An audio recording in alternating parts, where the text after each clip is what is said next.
17 to 27, which is the resurrection of Lazarus account. But I'm going to start off my homily with reading the gospel passage that's not that. So my homily will actually start with this gospel passage, but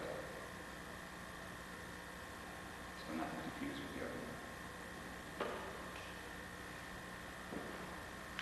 Go therefore and make disciples of all nations, baptizing them in the name of the Father, and of the Son, and of the Holy Spirit, teaching them to observe all that I have commanded you.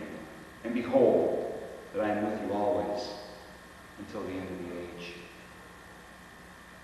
With this instruction, Jesus gave his disciples the key to our salvation through himself, Jesus Christ. This is our faith. This is what we believe. I remember growing up with my family. They used to like to go camping, always taking these camping trips.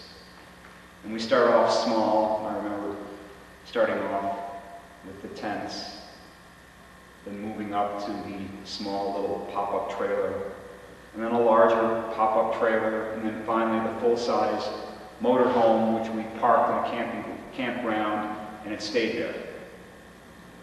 My parents have since passed away and at my early age. But I'm happy to see that my niece and her husband have continued this tradition with their 2 children. And occasionally we plan our trips together so that my vacation time coincides with theirs and I go on trips with them. And of course, it's always a big production.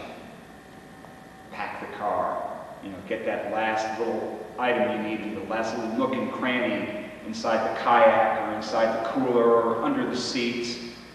And they would spend weeks ahead of time researching, Googling places to go, trying to prepare for this trip. And sure enough, the day comes, and there is the Jeep Cherokee sitting in the driveway, of course, sitting on its axles, and we haven't even got into it yet. Planned to leave at 8 o'clock in the morning. About 2 o'clock in the afternoon, we pull out of the driveway, and about halfway down the driveway, forgot something, run back up the driveway, goes back into the house. Of course, the kids get out to get whatever their things, and about 3 o'clock, then we leave. About 20 miles down the road, car breaks down, out of gas, out of oil, whatever.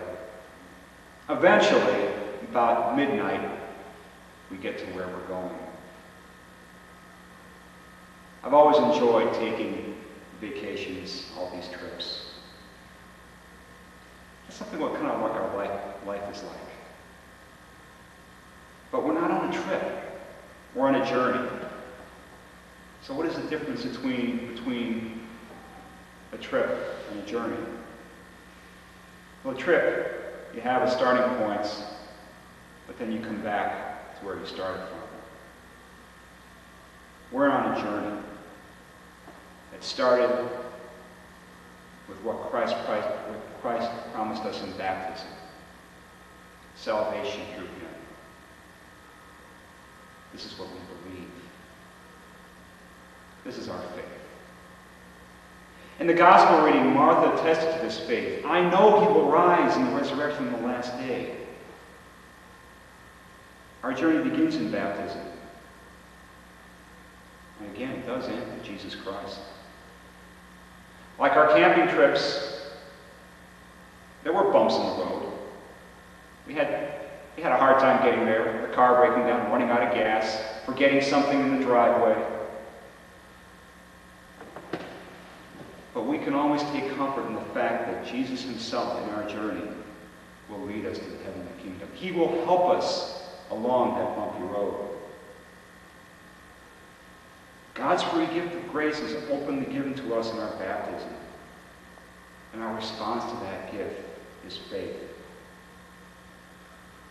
Our dearly departed sister Patty fully expressed that faith in her life, entrusting her care to Christ. This is what she believed. This was her faith. And what a marvelous example she is for us to live our own lives. Yes, we weep because she is not with us today. But her task is ours now, and always to continue that What a glorious reward awaits us at the end of our journey. Jesus said, I am the resurrection and the life.